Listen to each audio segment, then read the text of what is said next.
ஹல்லேலூயா, ஹல்லேலூயா. கர்த்தர் 10 மாதங்களை அற்புதமாக கடக்கும்படியாக ஆண்டவர் உதவி செய்திருக்கிறார். ஒரு நாள் நமக்கு செல்வதே ஒரு பெரிய விஷயமா இருக்கு. ஆனாலும் 10 மாதங்கள் நம்மோடு ஆண்டவர் இருந்து நம்மை பாதுகாத்து இந்த புதிய மாதத்தை காண செய்து இந்த அருமையான ஆராதனையிலும் நாம் கலந்து கொள்ளக்கூடியான சாக்கியத்தை கற்றுக்கொள்ள மீண்டும் கரங்களுக்கு ஆண்டவர்கள் சொல்லுவாங்க. ஏன்னா இவ்வளவு பேருக்கு இந்த சாக்கியம் கிடைக்கல. ஜீவன் இல்லாத மக்கள் உண்டு, ஜீவனிலிருந்து வரக்கூடியான இருக்கிற மக்கள் உண்டு. ஆனால் கர்த்தர் நம்மை கிருபையா அழைத்து வந்திருக்கிறார். அவை ஆண்டவருக்கு மகிமையின் கனமும் உண்டாவதாக. சரி, தேவனுடைய வார்த்தை என்பது ரொம்ப ஒரு சந்தோஷமா ஏற்றுக்கொள்ளது. சில நேரங்களில் வார்த்தைகளை கேட்பதற்கு நமக்கு மனதில்லை. நான் உண்மையாக சொல்லக்கூடிய காரியங்கள் பாடுறதுக்கு ரொம்ப ஆசையா இருப்பாங்க, சாட்சிகளை கேட்பாங்க. நான் செய்தியும் வரும்போது மட்டும் கொஞ்சம் அந்த சோர்வு நமக்கு உண்டு. ஏன்னா பிசாசானவன் வார்த்தைகளை நம்மிடத்தில் நெருங்க விட மாட்டான், ரொம்ப தடை செய்வான். அவையெல்லாம் கடந்துதான் நம் தேவனுடைய வார்த்தையை நாம் கேட்கிறோம். ஆலயத்தில் தேவனுடைய வார்த்தையை கேட்பது பெரிய ஆசீர்வாதம். அது நம்ம பெரிய ஆசீர்வாதங்களை கொண்டு வரும். ஆகவே அந்த ஒரு மன உறுதியோடு ஆண்டவரே என்னோடு இந்த நாளிலே பேசும் என்று நீங்கள் நிச்சயமாக அமர்ந்திருப்பீர்கள் என்றால் கர்த்தர் உங்களோடு நிச்சயமாக பேசுவார். சரி, இது மாதத்தின் முதல் பரிசுத்தமான நாளாக இருக்கிறபடியால் வாக்கு தத்தத்தை நான் நம்முடைய தலைமை போதலுக்கு கொடுத்த வாக்கு தத்தத்தை ஞாபகப்படுத்திவிட்டு அதன் பிறகு என்னுடைய செய்திக்கு கடந்து போகலாம் என்று ஆசைப்படுகிறேன். உபாகமம் 5ஆம் அதிகாரம் 33ஆம் வசனம். இது ஒருவேளை 1ஆம் தேதி வாக்குத்தத்த ஆராதனைக்கு வந்திருந்தவர்களுக்கு இந்த வசனம் உங்களுக்கு தெரியும், ஒருவேளை நீங்க அறிந்திருப்பீர்கள். ஆனாலும் அதை நான் சொல்லிவிட்டு என்னுடைய செய்திகளை கடந்து போக ஆசைப்படுகிறேன். 3 விதமான ஆசீர்வாதங்களை ஆண்டவர் இந்த மாதத்தில் நமக்கு தருவதாக வாக்கு கொடுத்திருக்கிறார். நீங்கள் பிழைத்திருப்பீர்கள், நீங்கள் சுகித்திருப்பீர்கள், நீங்கள் நீடித்திருப்பீர்கள். இந்த 3 ஆசீர்வாதங்களை ஆண்டவர் நமக்கு தந்திருக்கிறார். உபாகமம் 5:33 நீங்கள் சுதந்திரிக்கும் தேசத்திலே இவைகளை தருவேன். நம் வாழக்கூடிய தேசத்திலே ஆண்டவர் நம்மை பிழைக்க வைத்து நல்ல சுகமான வாழ்வை கொடுத்து நீடித்த வாழ்வை ஆண்டவர் தருவார். இந்த 3 வகையில கிடைக்கலன்னா ஆண்டவருடைய வாக்குகள் பொய்யாகிடுமா? அப்படியே ஆண்டவர் தன்னுடைய அனாதி தீர்மானத்தின்படி நம்மை நடத்துகிறார், நம்முடைய சித்தத்தின்படி நம்மை நடத்துகிறார். நம்முடைய ஆண்டுடைய சித்தத்துக்கு நம்மை ஒப்பு கொடுக்கணும். ஆனால் கர்த்தர் நிச்சயமாக வாக்கு தத்தங்களை நிறைவேற்றுவார். ஆனா கட்டளைகளின் அடிப்படையில் தான் நீங்க இந்த வசனத்தை முழுசா முடிக்கும் போது உங்கள் தேவனாகிய கர்த்தர் உங்களுக்கு விதித்த வழிகளை எல்லாவற்றிலும் நடப்பீர்களானால் நீங்கள் பிழைத்திருப்பீர்கள், நீங்கள் சுமத்திருப்பீர்கள், நீங்கள் நீடித்திருப்பீர்கள். அப்போ நம்ம இந்த 3 ஆசீர்வாதம் மட்டும் நமக்கு வேணும். ஆனா கர்த்தருடைய வார்த்தை வழிகளில் நான் நடக்கலாம். அப்படி இருக்கும்போது ஆசீர்வாதங்களை பெற முடியாது. இந்த நவம்பர் மாதத்திலே நீங்கள் நானும் பிழைத்திருக்க வேண்டும் என்றால், நீங்களும் நானும் சுகமாக வாழ வேண்டும் என்றால், நீங்களும் நானும் நீடித்த நாட்கள் மனமகிழ்ச்சியோடு வாழ வேண்டும் என்றால் கர்த்தருடைய வழிகளில் நடக்கும் போதுதான் இது ஆசீர்வாதம். இப்ப தீர்மானம் எடுக்கணும். ஆண்டவரே, நான் உம்முடைய வழிகளில் உமக்கு பயந்து உமக்கு கீழ்ப்படிந்து நடக்கின்றேன். இந்த ஆசீர்வாதங்களை எங்களுக்கு தாரும் என்று நாம் ஆண்டவரிடத்தில் ஒப்புக் கொடுக்கும்போது கர்த்தர் இந்த மாதத்தில் இந்த வாக்கு தத்தத்தை நீங்களும் நானும் சுதந்திரித்துக் கொள்ள கர்த்தர் உதவி செய்வார். சரி, இந்த வாக்கு தத்தங்களை பெற வேண்டும் என்றால் நாம் ஆண்டவருக்கு பிரியமாய் நடக்கணும். அதுக்கு ஒரு புத்திசாலித்தனம் அவசியம். வேதத்தில் நிறைய புத்திசாலிகள் இருந்தார்கள், உங்களுக்கு தெரியும். தாவீது புத்திமானாய் நடந்தான், யோசேப்பு புத்தி உள்ளவனாய் இருந்தான், யோசபாத், இப்படி நிறைய ராஜாக்கள் புத்தி உள்ளவர்களாக தன்னுடைய செய்கைகளை அவர்கள் அதை வெளிப்படுத்தி நாம் பார்த்திருக்கின்றோம்.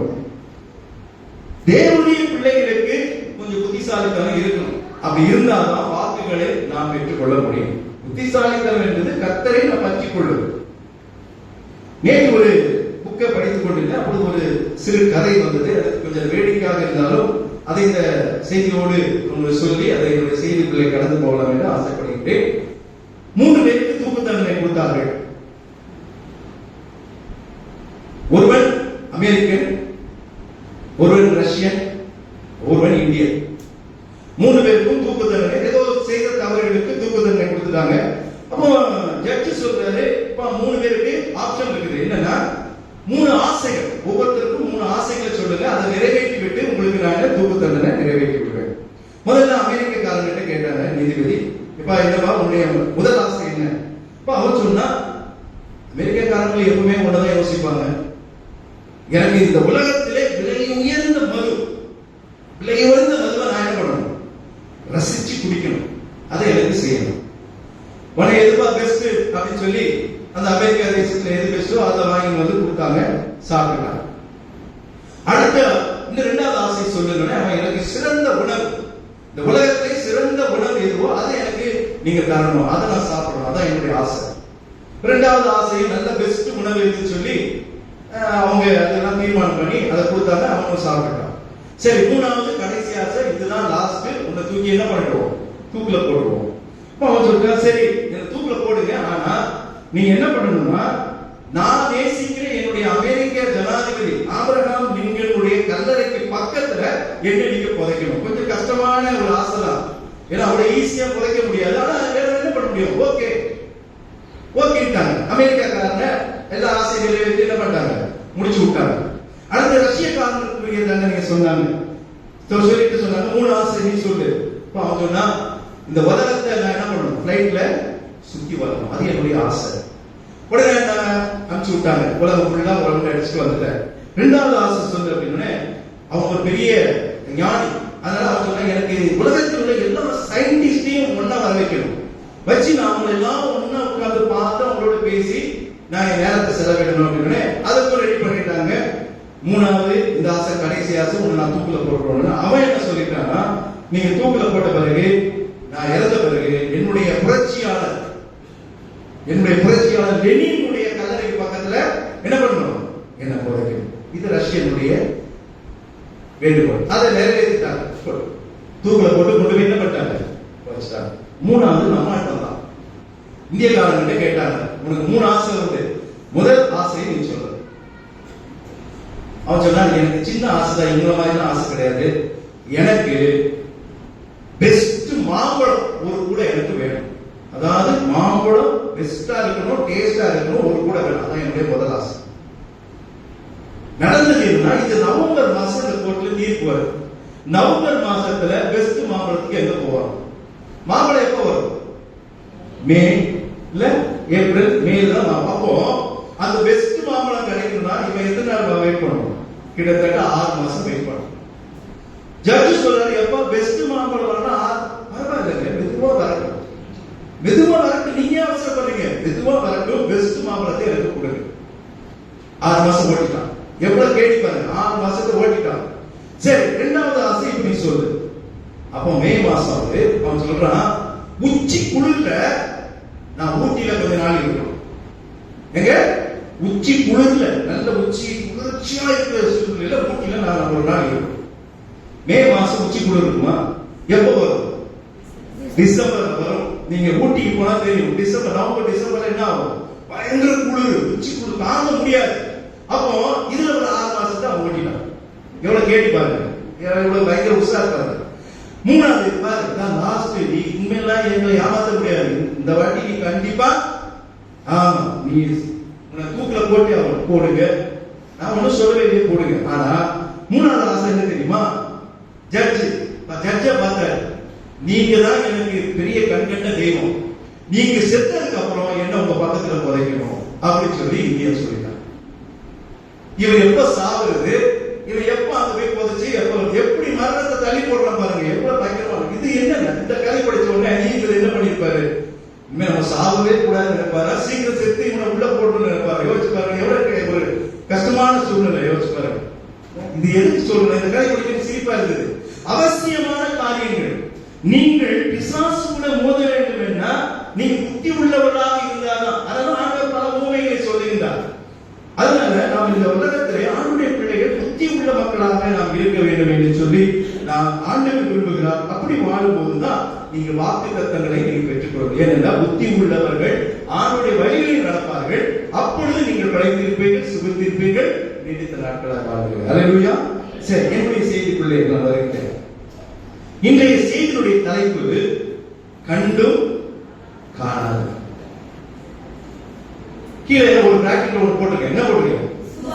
விசுவாச பரீட்சை. நான் சொல்லக்கூடிய 3 சம்பவங்கள் ஆண்டவர் ஒரு விதத்துல அவருடைய விசுவாசத்தை சோதிக்கும் பொருட்டு இந்த நிகழ்வை ஆண்டவர் நடத்துகிறார். அப்ப இந்த தலைப்பு நம்முடைய தேவன், நம்முடைய இயேசு கிறிஸ்து சில நேரங்களில் நம்மை கண்டும் என்ன பண்ணுகிறார்? நம்ம சொல்றோம்ல, ஆண்டவர் சில நேரத்தில் நம்மளை என்ன பண்ண மாட்டாரு? கண்டுக்கவே மாட்டார். இந்த வார்த்தை அடிக்கடி வரும். ஆண்டவர் வேதம் சொல்கிறது நம்மை அவர் காண்கின்ற தேவன். ஆண்டவர் கண்டுகொள்வார், நம்மை பார்த்து விடுவார்.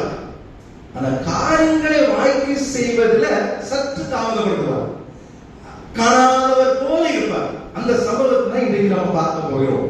கண்டும் காணாதவராக இருக்கிற நம்முடைய தேவன். அது ஒரு விசுவாச பரீட்சை என்று நான் உங்களுக்கு சொல்கிறேன். சரி, 3 சம்பவங்களை நான் சொல்லி நான் முடிக்க போகிறேன். முதலாவது, கண்டும் காணாத இருந்த ஒரு நிகழ்வு என்ன தெரியுங்களா? ஆபிரகாமுடைய கஷ்டத்துல ஆண்டவர் கண்டும் எப்படி இருந்தாரா? காணாதவராக இருந்தார் என்று சொல்லி வேதம் சொல்கிறது.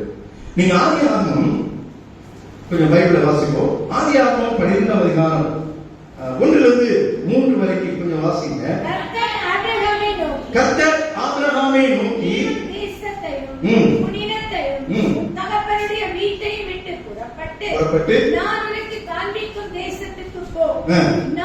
நான் உன்னை பெரிய ஜாதியாக்கி உன்னை ஆசீர்வதித்து உன் பேரை பெருமைப்படுத்துவேன். நீ ஆசீர்வாதமாக இருப்பாய். உன்னை ஆசீர்வதிக்கிறவன் உன்னை சபிக்கிறவனே சபிப்பேன். இப்படிப்பட்டதான ஒரு வாக்குத்தத்தங்கள் நிறைந்த ஒரு வார்த்தையை ஆபிரகாமுக்கு ஆண்டவர் கொடுக்கிறார். அப்ப அவன் எவ்வளவு செல்வ செழிப்பாய் அவன் வாழ வேண்டும், எவ்வளவு சந்தோஷமாய் வாழ வேண்டும். ஏன்னா இவ்வளவு வார்த்தைகள் ஆண்டவர் சொல்றாரு, முன்னே நான் பெரிய ஜாதியாக்குவேன். இந்த வார்த்தையை எனக்கு உங்களுக்கு சொன்னா எவ்வளவு சந்தோஷமா இருக்குல்ல? இல்ல, நம்முடைய சந்ததியை ஆண்டவர் ஆசீர்வதிப்பார்.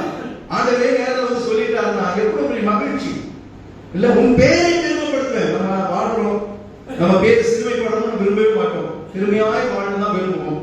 நீ ஆசீர்வாதமாக இருப்பாய். இந்த வார்த்தை எல்லாருக்கும் பிடிச்ச வார்த்தை. உன்னை சபிக்கிறவர்களே நான் சபிப்பேன், நீங்க ஆசீர்வதிக்கிறவர்களே நான் ஆசீர்வதிப்பேன். எவ்வளவு பெரிய ஆசீர்வாதம் ஆபிரகாமுக்கு! யாருக்கும் கிடைக்காத ஒரு பெரிய ஆசீர்வாதத்தை கர்த்தர் ஆபிரகாமுக்கு கொடுத்தார். ஆனா இதெல்லாம் கொடுத்துட்டு கடைசியில ஈசாக்கு என்கிற அருமையான ஒரு சந்ததியை கொடுத்துட்டு ஆண்டவர் ஒரு பெரிய கஷ்டத்தை கொடுக்கிறார். 22ஆம் அதிகாரத்தை எடுத்துக்கங்க. 1வது வாசிங்க. இந்த காரியங்கள் நடந்த பின்பு ஒரு விசுவாச பரீட்சை. யாருக்கு? ஆபிரகாம். ஒரு விசுவாச பரீட்சை.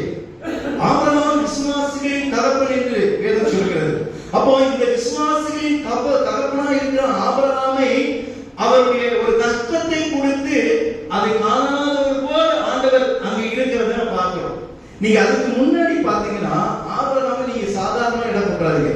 அவன் எல்லாவற்றிலும் ஆண்டவருக்கு உண்மையாய் அவன் நடந்தான் என்று வேதம் சொல்கிறது. வாசிக்க வேண்டாம். நீங்க 12ஆம் அதிகாரத்துல நீங்க போய் பாத்தீங்கன்னா அங்கங்க அவன் போய் என்ன பண்ணுவான்? பலிபீடத்தை கட்டிட்டு வந்துட மாட்டான். என்ன பண்ணுவான்? தொழுது கொள்வான். நீங்க ஆபிரகாமை ஆண்டவர் சும்மா ஆசீர்வதிக்கல. நமக்கு எப்படி தெரியுமா? ஆசீர்வாதம் மட்டும் வேணும். ஆனா ஆண்டவர் வழிகளில் நாம் நடக்க மாட்டோம். நாம் பிழைப்பு வேணும், சுகிப்பு வேணும், நீடித்த நாள் வேணும். ஆனா ஆண்டவருடைய வழியில் நடக்க மாட்டோம். நீங்க யோசித்து பார்க்கணும். ஆனா ஆபிரகாமை ஆண்டவர் சும்மா ஆசீர்வதிக்கல. அந்த ஆசீர்வாதங்களின் தொடர்ச்சி அவனுடைய செய்கைகளின் மூலமாக தேவனுக்கு பிரியமாய் அவன் நடந்தான் என்று வாசிக்கிறோம். பலிபீடம் போகிறவர்களெல்லாம் பலிபீடம் பாலே கிடையாது. பலிபீடத்தை கட்டி அவன் ஆண்டவரை அவன் தொழுது கொள்கிறான். அது மாத்திரம் இல்ல, நீங்க 18ஆம் அதிகாரத்துல 22ஆம் வசனத்துல பாத்தீங்கன்னா ஆண்டவரை நோக்கி அவன் ஜெபம் பண்ணுகிறான். எதை நம்ம செய்யற குறை இருக்குதோ அதையெல்லாம் ஆபிரகாம் செய்யறான். அவன் ஆண்டவரிடத்துல ஜெபம் பண்றான். அது தனக்காக ஜெபம் பண்ணல, யாருக்காக ஜெபம் பண்றான்? அவன் எல்லாரும் லோத்துக்காக ஜெபம் பண்றான். ஐயோ அவனை அழிச்சிடாதீங்க, இல்ல ஜனங்களை அழிக்க போகிறேன், மோசமான ஜனங்களா இருக்காங்கன்னு சொல்லும்போது இவன் அங்க போய் ஜாயின் பண்ணிட்டான். ஆனாலும் லோத்துக்காக மன்றாடுகிற ஜெப வாழ்வு இந்த ஆபிரகாமுக்கு அதிகமாக இருந்தது. அது மாத்திரம் இல்லாம அவன் தசமபாகத்தை செலுத்தினான் என்று வேதத்துல வாசிக்கிறோம். நீங்க பாத்தீங்கன்னா எல்லாத்தையும் திறம்பட செய்த ஆபிரகாமை கர்த்தர் ஆசீர்வதித்தார். ஆசீர்வதித்த பிறகு ஒரு சந்ததியை கொடுத்து அந்த சந்ததியில ஒரு வாலிப பிராயத்துல, வாலிபன் சொல்ல முடியாது. அந்த மாதிரி ஒரு பொசிஷன்ல இருக்கிற ஈசாக்க அவனை பலி கொடுக்கும்படியாக ஒரு விசுவாச பரீட்சை. கண்டும் காணாதவராக இருக்கிறவர் நம்முடைய ஆண்டவர். ஆண்டவர் நம்மை அவர் காணாதவர் போல இருந்தாலும் அவருடைய நினைவுலாம் யாரை பத்தி இருக்குதுமா? நம்ம பார்த்துட்டார். நம்ம நினைக்கலாம், ஓ ஆண்டவருக்கு கண்ணெல்லாம் போயிடுச்சு, என் கஷ்டத்தை பார்க்கவே மாட்டாரு. நம்முடைய தெய்வம் அப்படி நீங்கள் நினைக்கின்ற தெய்வங்கள் எவ்வளவோ கொடான ஒரு தெய்வங்கள் உண்டு. அவைகளெல்லாம் உங்களை பார்த்தாலும் கண்ணெல்லாம் போயிடும். ஏன்னா தெய்வங்கள் கிடையாது. ஆனா நம்முடைய ஆண்டவர் அப்படிப்பட்டவர்கள். உங்களை கண்டு காணாத போர் இருந்தாலும் உங்களை என்ன பண்ண மாட்டார், அவர் கைவிட மாட்டார். ஹல்லேலூயா. அவர் நல்லா சொன்ன, நான் உன்னை விட்டு எல்லாருக்குள்ளே உன்னை ஆனா காணாதவர் போல இருப்பார். அப்படிதான் சில நேரத்துல பிள்ளைங்க அப்படியே ஏதாவது ஒரு தப்பான காரியம், சின்ன குழந்தைகள் செய்யும் போது நம்ம டக்குனு எல்லாத்துக்கும் அந்த குழந்தைய தூக்கிட்டு வர மாட்டோம். என்ன பண்ணுவோம், அது என்ன செய்யுதுன்னு காணாம கணிகாத மாதிரி அப்படியே இருக்கும். நீங்க பார்த்த குழந்தைகள் இருக்கிற வீட்டுல தெரியும் உங்களுக்கு. ஆமா, அது ரொம்ப முடியாத ஒரு சூழ்நிலை வரும்போது உடனே என்ன பண்ணுவோம், ஓடி வந்து அந்த குழந்தைய கொடுத்துருவோம்.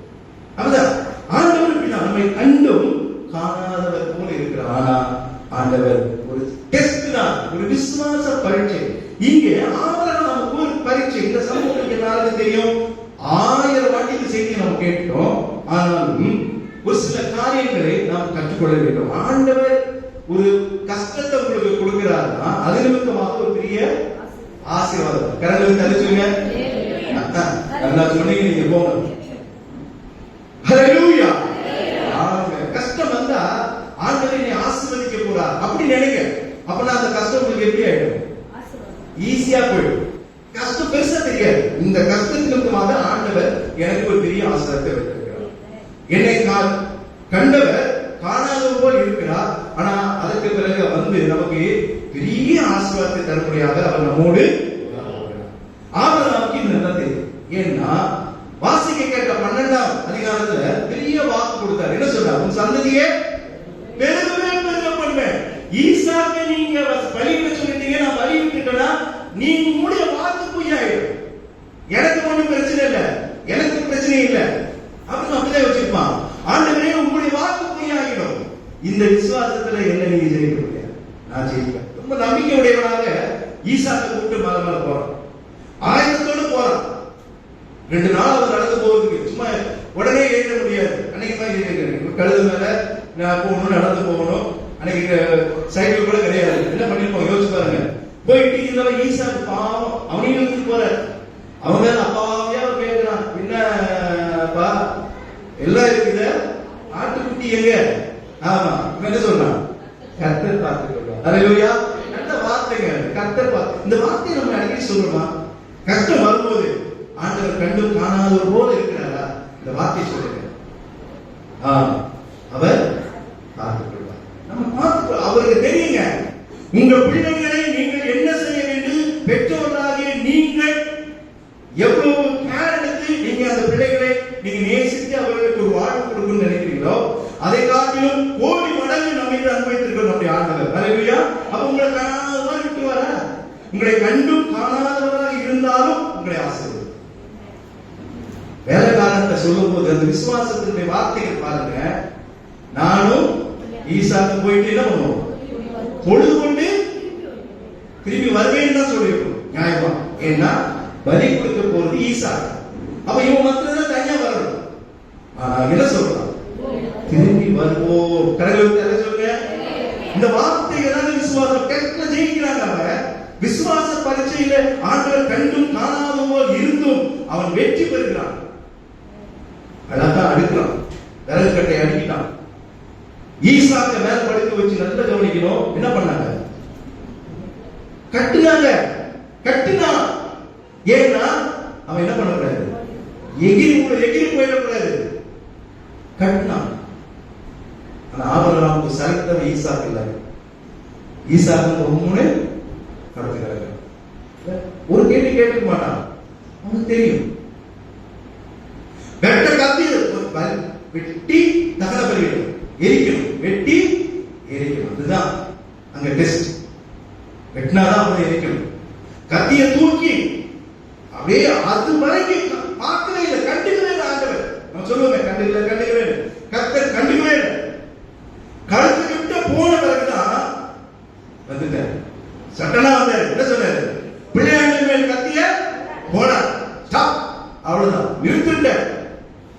பாஸ். 100க்கு 100 பாஸ். அவ்வளவுதான், அனுப்பிச்சு விட்டார். சந்ததிகள் ஆசீர்வதிக்கப்பட்டது. ஹல்லேலூயா. ஆண்டவர் கண்டும் காணாத உங்களுடைய கஷ்டம் இல்ல, கண்டும் காணாத போல் இருக்கிறான்னா ஏதோ ஒரு பெரிய ஆசீர்வாதத்தை ஆண்டவர் உங்களுக்கு கொண்டு வருகிறார். மறந்தார். ஆபிரகாமுடைய வாழ்விலே அவன் கஷ்டத்தை ஆண்டவர் கண்டும் காணாதவர் போல் இருந்தாலும் அந்த விசுவாச பரீட்சையில் அவன் பாஸ் பண்ணனால அவனுடைய நீங்க அதுக்கப்புறம் தான் அவனுடைய ஆசீர்வாதம் அவனுக்கு பெருகி கிடக்கிறது. ஹல்லேலூயா. அவன் பெரிய வாழ்வு, அருமையான வாழ்வு. ஆபிரகாம், ஈசாக், யாக்கோபு பொற்பிதாக்கள், நாம் பெருமையாய் சொல்லக்கூடிய பொற்பிதாக்கள். கர்த்தர் கஷ்டங்களிலே நம்ம கண்டுகளே நீங்க நினைக்கிறீங்களா?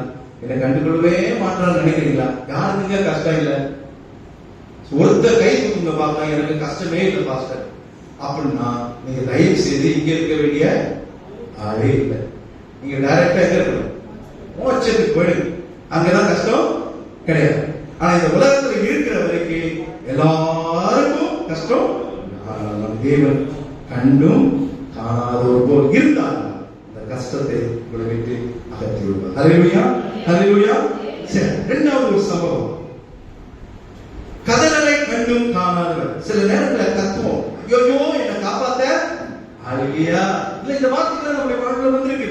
அந்த மாதிரி ஒரு சூழ்நிலையில யாருக்கு வந்ததுன்னா 3 வருடங்கள் இயேசுவோடு பணியாற்றி எல்லாவற்றையும் கண்டு எல்லாவற்றையும் கூட இருந்து அனுபவித்த சீஷர்களுக்கு நடந்த சம்பவம்.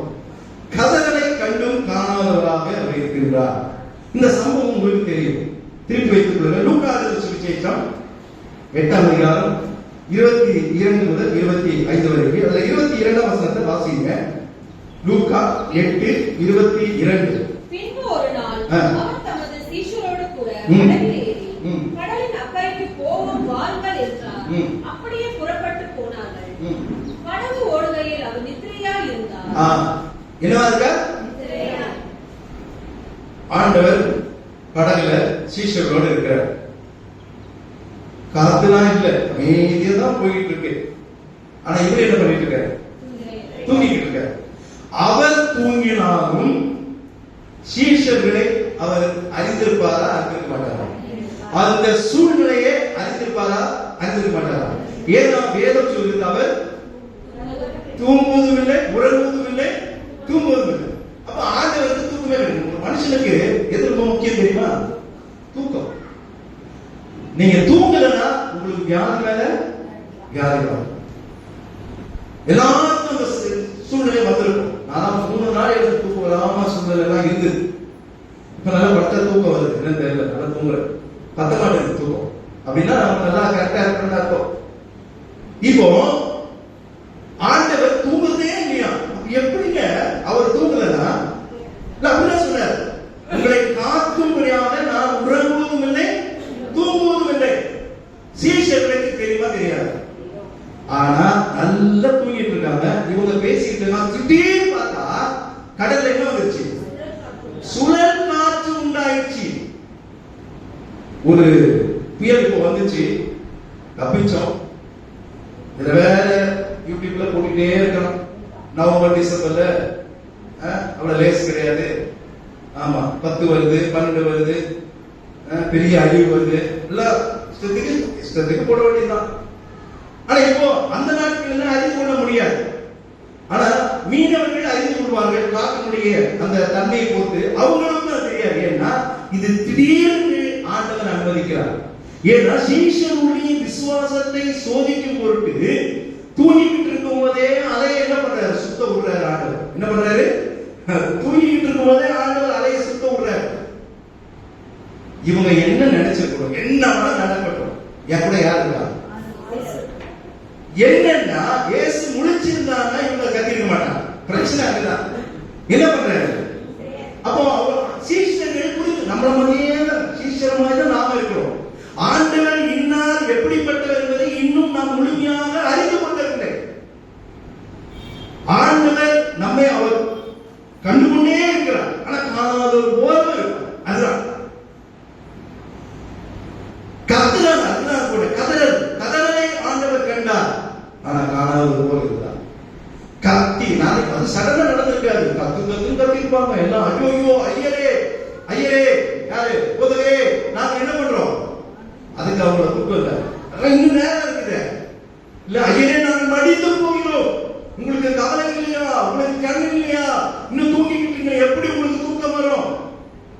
ஆண்டவர் ஒரு வார்த்தை சொல்ற வாசிங்க 24. அவரிடத்தில் வந்து ஐயரே மடிந்து போகிறோம் என்று அவரை எழுப்பினார்கள். அவர் எழுந்து காற்றையும் ஜலத்தின் கொந்தளிப்பையும் அதட்டினார். உடனே இந்த சம்பவத்தை கொஞ்சம் யோசிச்சு பாருங்க. இதெல்லாம் நடக்குமாங்க?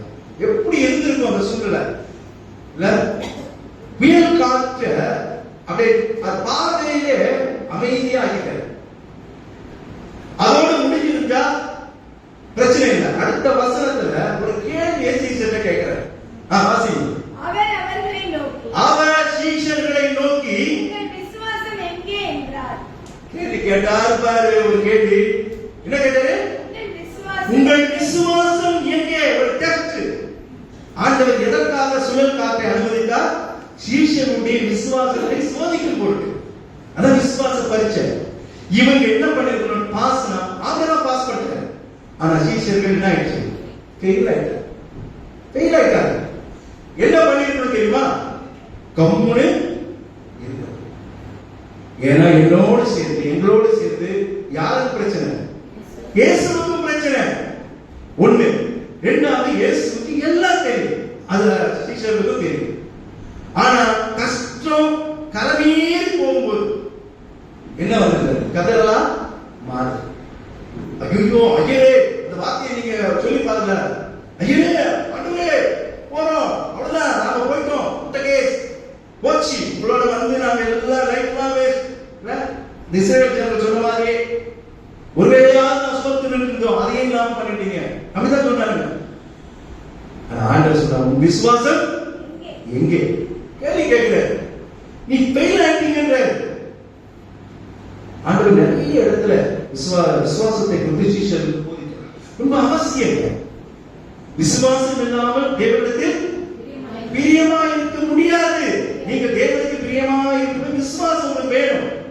விசுவாசம் ஒரு வரம். வரத்தை கேளுங்க. என்னென்னமோ கேட்கிறோம் ஆண்டவர்கிட்ட. ஆண்டவரே எனக்கு விசுவாச வரத்தை தாருங்க. நீங்க எனக்கு நிறைய நேரத்துல பரீட்சை வைக்கிறீங்க, அந்த பரீட்சையில நான் பாஸ் பண்ணணும் ஆண்டவரே. ஃபெயில் ஆயிடக்கூடாது. ஃபெயில் ஆனா நீங்க அங்கேயே தான் உட்கார்ந்து, அடுத்த கிளாஸ் கிடையாது, அடுத்த வகுப்பு கிடையாது. 7th எக்ஸாம் எழுதி பாஸ் பண்ணாதான் 8th, இல்லன்னா 7th தான். கடைசி வரைக்கும் பாஸ் பண்ணலன்னா நீங்க 7th தான் இருக்கணும். நீங்க அப்படியே போயிட்டே இருக்கணுமா 7th இருக்கணுமா? ஆண்டவருக்குள்ள போயிட்டே இருக்கணுங்க. ஆனா விசுவாச பரீட்சையில தோத்து போயிருக்கு. இங்க சீஷர்கள் தோத்து போறாங்க. கதறினாங்க, அப்போ ஆண்டவர் இருக்கிறாரு, என்ன கண்டவர், ஆனா காணாதவர் போல இருக்கிறார். அவர் தூங்கினா முடிச்சாரு. இங்க ஒண்ணு கிடைக்க முடியல. உலகத்தின் காரியங்கள் நமக்கு கதறலை கொண்டு வரும். உலகத்தின் பிரச்சனைகள் நமக்கு கதறலை கொண்டு வரும். உலகத்தின் எதிரான நிலைகள் நமக்கு கதறலை கொண்டு வரும். நீங்க நம்புங்க, ஆண்டவர் இதை விட்டு விட மாட்டார். என்னை ஆசீர்வதிப்பார். இந்த கஷ்டங்கள் கதறல்கள் எல்லாம் என்னுடைய வாழ்வை மாற்றும் ஒரு விசுவாசம் நமக்குள்ள இருக்குமானால் கர்த்தரை ஆசீர்வதிப்பார். சரி, மூன்றாவது ஒரு காரியத்தை சொல்லி முடிக்கின்றேன். வாசிக்க கேட்ட யோவான் எழுதின சுவிசேஷம் 11ஆம் அதிகாரம், உங்களுக்கு எல்லாம் தெரிந்த சம்பவம். இங்கே ஆண்டவர் மார்த்தாள் மரியாளுடைய கண்ணீரை கண்டவர், அதை கண்டும் காணாதவர் போல இருக்கிறார். இந்த சம்பவத்தை நீங்க 8ஆம் அதிகாரம் 11ஆம் அதிகாரம் 6ஆம் வசனத்தை வாசிங்க. அவன் வியாதியாய் இருக்கிறதாக அவர் கேள்விப்பட்ட போது நாம் இருந்த இடத்திலே பின்னும் 2 நாள் தங்கினார். ஆண்டவர் எப்படிப்பட்டவர் பாருங்க. வேதம் சொல்கிறது, மார்த்தாள், மரியாள், லாசர், இந்த 3 பேர் மேல ஆண்டவர் எப்படி இருந்தார்? அன்பா. நான் சொல்லலங்க, வேதம் சொல்கிறது. ஆண்டவர் எல்லார் மேல அன்பா இருக்கிறார். ஆனா இவங்களுக்கு மேல ஒரு ஸ்பெஷல் அக்கறை ஆண்டவருக்கு. அப்பேற்பட்ட குடும்பத்துல லாசரு வியாதியா இருக்கிறார். வருது, ஒரு செய்தி வருது. ஆனா அதை கேட்டுட்டாரு. கேட்டோம், என்ன பண்ணிட்டாரு? எத்தனை நாள்? 2 நாள். நான் என்ன சொல்றேன், இவர் போக வேண்டிய அவசியம் இல்லைங்க. நீங்க இருந்துட்டு அப்படியே கண்ணை மூடிட்டு, லாசரு உன் ஃபீவர்லாம் ஓடட்டும் அப்படின்னு நினைச்சாலே அவன் என்ன ஆயிடுவான்? ஆமா, சும்மா ஆயிடுவான். முடியுமா முடியாதா? முடியுன்றவங்க அதுவே சொல்லுங்க. ஒரு சிலர் ஆண்டவராலே முடியாதுங்க. ஆமா, அப்படி சிலர் சொல்லாம இருக்கிறாரு. என்ன சொல்லுங்க, சொல்லிட்டீங்க, ரொம்ப சந்தோஷம். ஆண்டவர் இங்க யோவானே ரொம்ப அழகா சொல்றாரு, கேள்விப்பட்டவுடனே இன்னும் 2 நாள் தங்கினார் என்று வாசிக்கிறோம். டக்குனு ஓட வேணுமா? ஏன்னா நான் ஒருத்தர் மேல ரொம்ப அன்பு வைக்கிறேன், இல்ல நான் ஒரு குடும்பத்தை ரொம்ப நேசிக்கிறேன், இல்ல நான் ஒருவரை நேசிக்கிறேன், அவங்களுக்கு உடம்பு சரியில்லைன்னா உடனே நான் என்ன பண்ணுவேன்? ஓடி போய் எனக்கு பிடிக்கல, எனக்கு சம்பந்தம் இல்லாத ஆளை யாரும் வந்து சொன்னாங்க, சரி பார்க்க மாட்டோம். ஆனா விசேஷமாவே இந்த குடும்பத்தை ஆண்டவர் நேசிக்கிறார். செய்தி வருது, சீஷர்கள் கூட சொல்றாங்க, என்ன ஆண்டவரே கேட்கிறீங்க, வாங்க லாசரு விரைவா இருக்கிற போறாங்க. ஆனா அதுக்கப்புறம் அது நடந்தது என்ன? நியூஸ் வந்துருச்சு. 11 வசனத்தை வாசிங்க. இவைகளை அவர் சொல்லிய பின்பு அவர்களை நோக்கி, நம்முடைய சிநேகிதனாகிய என்ன சொல்றாரு? என் ஃப்ரெண்டுங்கிறாரு லாஸ்ட்ல. அந்த வார்த்தைகளை நீங்க கவனிங்க, அண்டர்லைன் பண்ணி வைங்க. இல்ல எல்லாமே நண்பர் சொல்ல மாட்டார் ஆண்டவர், பொதுவா சொல்றாரு. ஆனா இங்க பேரு என்னுடைய நம்முடைய சீசனை வச்சுக்க, நம்முடைய சிநேகிதனாகிய நித்திரை அடைந்திருக்கிறானா, தூங்குறானா, செத்துட்டானா? என்ன சொல்றாரு? செத்துட்டான். நித்திரை அடைந்திருக்கானா, அவுட்டுட்டார். ஏன்னா ஆண்டவருக்கு எல்லாம் தெரியும். முதல்ல வியாதியா இருக்கிறான்னு நியூஸ் வந்துச்சு. இப்ப யாரும் நியூஸ் கொண்டு வரல. ஆனா என்ன சொல்றாரு? அவன் போயிட்டான். அப்போ சீசன் எல்லாம் தப்பா நினைக்க, நித்திரையினவன் என்ன நினைக்கிறாங்க? அவன் தூங்கிக்கிட்டு இருக்கான், சுகமடைவான் அப்படின்னு நினைக்கிறாங்க. ஆனா நடந்தது என்ன? அவன் அவுட். லாசரு இறந்துட்டான். ஆண்டவர் கண்டும் காணாதவர் போல இருந்தார். லாசரு மறிக்கட்டும். ஐயோ 3 நாள் ஆகட்டும். எப்ப போறாரு? 4ஆவது நாள் போறாருங்க.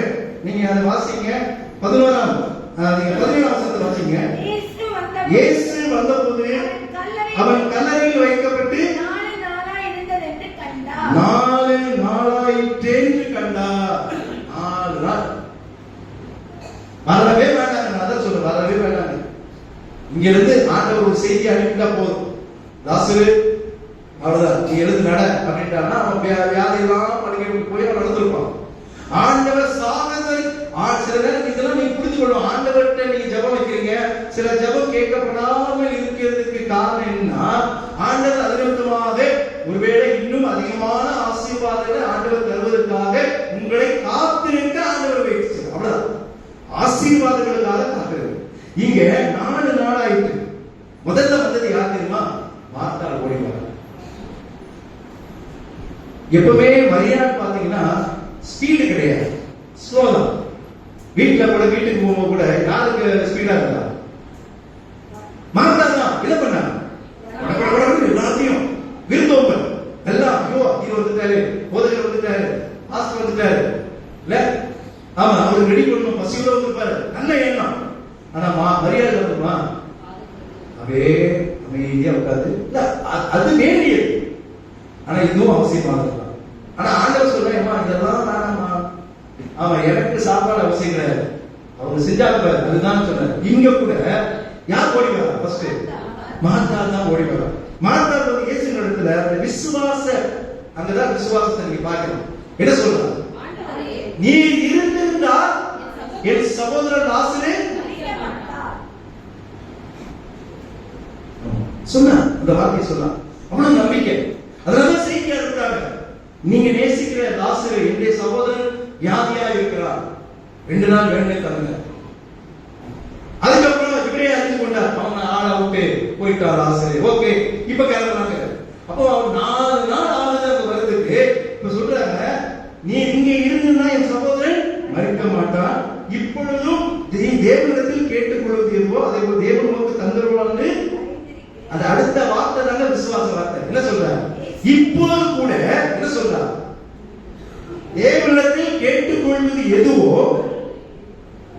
அதை தேவன் உமக்கு அறிந்திருக்கிறேன். இப்ப கூட ஒண்ணு கேட்டு போகல. மாத்தாவுடைய விசுவாசத்தை பாருங்க. என்ன சொல்றா? ஒரு இடம் போயிட்டு முடிஞ்சிச்சுங்க, அவ்வளவுதான், கல்லையில வச்சுட்டோம், வந்து பார்த்துட்டு நீங்க போயிடுங்க அப்படின்னா அவளுக்கு இன்னும் நம்பிக்கை என்னது? அந்த விசுவாசத்தை அவர் டெஸ்ட் பண்ண முடியாதுதான் இது ஆண்டவர் அனுமதிக்கிறார். இது நிமித்தமா தேவனுடைய நாமம் மகிமைப்பட வேண்டும் என்று ஆண்டவர் அனுமதிக்கிறார். இப்ப கூட காரியத்தை மாற்ற முடியும் என்று தேவன் இதை மாற்றி போடுவார்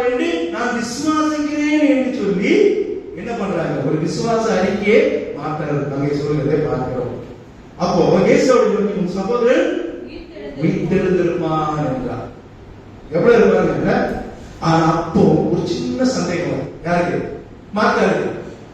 ஏன்னா ஆண்டவர் சொல்லி இருக்கிறார், எல்லாரும் மரிப்பார்கள், ஒரு நாள் எழுந்திருப்பார்கள். அதனால் சொல்றாங்க அப்படின்னு சொல்லும்போது 25 வருஷத்தை வாசங்க. இயேசு அவளை நோக்கி, இன்றைய தியான வார்த்தை அதுதான், நானே உயிர்த்தெழுதலும் ஜீவனுமாயிருக்கிறேன், இதை விசுவாசிக்கிறவன் விசுவாசிக்கிறவன் மரித்தாலும். அதுக்காக இப்ப நீங்க செத்து போயிட்டாங்கன்னா அவங்களை நீங்க எழுப்பி அந்த அர்த்தம் இல்லை. ஆமா, ஆண்டவர் நாம மரித்தாலும் நமக்கு ஒரு பிழைப்பு, அதாவது ஆண்டவர் நமக்கு நல்ல நித்திய வாழ்வை ஆண்டவர் நமக்கு தந்திருக்கிறார். ஏனென்றால் அவர் மரித்து உயிரோடு இருந்தார். இதற்கு பிறகு ஒரு சம்பவம் வருது. மரியாளுக்கு மரியாள் வரா. மரியாள் வந்து அவங்க சொல்றாங்க, நீ இருந்தா வார்த்தை தான் அங்க என் சகோதரன் மரித்திருக்க மாட்டான். அப்போ ஆண்டவர் கேட்கிறார், அவனை எங்கே வைத்தீர்கள்? 34 வசனத்தை வாசிங்க. அவனை எங்கே வைத்தீர்கள் என்றால் ஆண்டவரே வந்து பாருங்கள். அடுத்த வசனத்தை வாசிங்க. ஹல்லேலூயா, ஹல்லேலூயா. மனுஷிகத்தில் எடுத்தாங்க. அவரால் துக்கத்தை அடக்க முடியும். என்ன பண்றாரு? அந்த அளவுக்கு இந்த குடும்பத்தை அவர் நேசித்தார். ஆனால் விசுவாச பயிற்சி மிக்கவாக ஆண்டவர் சில காரியங்களை, அது மரணம், அதுதான் கடைசி, அந்த எல்லையினுடைய ஒரு கஷ்டத்தினுடைய கடைசி என்னது? ஆமா ஆமா, அவ்வளவுதான். அதுதான். அதுக்கப்புறம் அவனுக்கு என்ன வாழ்க்கையில் கொண்டு கிடையாது. அப்ப அதவே ஆண்டவர் அனுமதித்து விட்டு கண்ணும் காணாமல் அப்படியே போல லாசருக்கு ஆண்டவர் உயிர் கொடுத்தார். ஹல்லேலூயா, ஹல்லேலூயா. என்ன சொல்றாரு? லாசருமே கிட்ட போனவனே அவன் சொன்னான், ஐயோ 4 நாள் ஆயிட்டு, என்ன ஆயிருக்கும்? நாளை போயிருக்கும். ஆமா, ஆண்டவர் லாசருவே வெளியுவாங்க. அந்த கட்டின அந்த அப்படியே அழகா யோசிச்சு வரா. எப்படி இருக்கும் அந்த சீன்ல பார்த்து பக்கத்துல எல்லாம் ஓடி இருப்பாங்கல்ல. யோசிச்சு பாருங்க, நினைச்சு பாருங்க. எல்லாம் ஓடி பயந்துப்பாங்க. ஐயோ பெரிய பிசாசு ஏதோ நிச்சு வந்துச்சு போல இருக்கு. கர்த்தர் காணாதவர் போல் இருப்பாங்க. ஆனால் உங்களை ஒருபோதும் அவர் கைவிட மாட்டார். ஹல்லேலூயா. இந்த விசுவாச பரீட்சைகளிலே நாம் வெற்றி பெற வேண்டும் என்றால் கர்த்தருக்கு நாம் பிரியமாய் கீழ்ப்படிந்து வாழ வேண்டும். கர்த்தர் கண்டு காணாதவர் போல் இருப்பார், ஆனால் அவரை கைவிட மாட்டார். ஆபிரகாமை ஆண்டவருடைய கஷ்டத்திலே ஆண்டவர் கூட இருந்து ஆண்டவர் இரட்டத்தனையான மேலான சந்ததிகள் பெருகக்கூடிய ஆசீர்வாதங்களை ஆண்டவர் தந்தார். கதறல், சீஷருடைய கதறலை ஆண்டவர் காணாதது போல் இருந்தாலும் பிறர் வந்து கண்டுகொண்டு விசுவாச பரீட்சையில மீண்டும் அவர்களுக்கு உணர்த்தியை ஆண்டவர் அவர்களை ஆசீர்வதித்தார். மூன்றாவதாக லாசரு 4 நாள் கடந்து போனாலும் வந்து உயிரோடு எழுப்பி அவருடைய விசுவாசத்தை ஆண்டவர் அவர் வர்த்திக்க பண்ணார். கர்த்தர் எவ்வளவு நல்லவராக இருக்கிறார் பாருங்க. இல்ல அவர்களாக மட்டும் தானா? சீஷர்களுக்கு மாத்திரம் தானா? இல்ல மார்த்தாள் மரியாள் லாசருக்கு தானா? நமக்கும் ஆண்டவர் அப்படிதான் சில நேரங்களில் காணாதவர் போல் இருப்பார், ஆனால் கண்டுபிடிப்பார், வந்து ஆசீர்வதிப்பார், வேண்டிய நன்மைகளை செய்வார், வேண்டிய கிருபைகளை தருவார். ஆண்டவர் உங்களை பிழைத்திருக்க வைப்பார், ஆண்டவர் உங்களை சுவித்திருக்க வைப்பார், ஆண்டவர் உங்களுக்கு நீடித்த நாட்களை தந்தவர்களை ஆசீர்வதிப்பார். நாம் செய்ய வேண்டிய ஒரே ஒரு காரியம், அவர் வைக்கிற விசுவாச பரீட்சையில நாம் வெற்றி பெற்று அவருடைய வழிகளில் அவருடைய கற்பனைகளில் நடக்கும் போது கர்த்தர் நம்மை ஆசீர்வதிப்பார். ஆகவே அந்த விதமாக ஆசீர்வாதங்களை கர்த்தர் நமக்கு தந்து நம்மை அற்புதமாக ஆச்சரியமாக நடத்துவார்கள். கர்த்தர் உங்களையும் ஆசீர்வதிப்பார்கள்.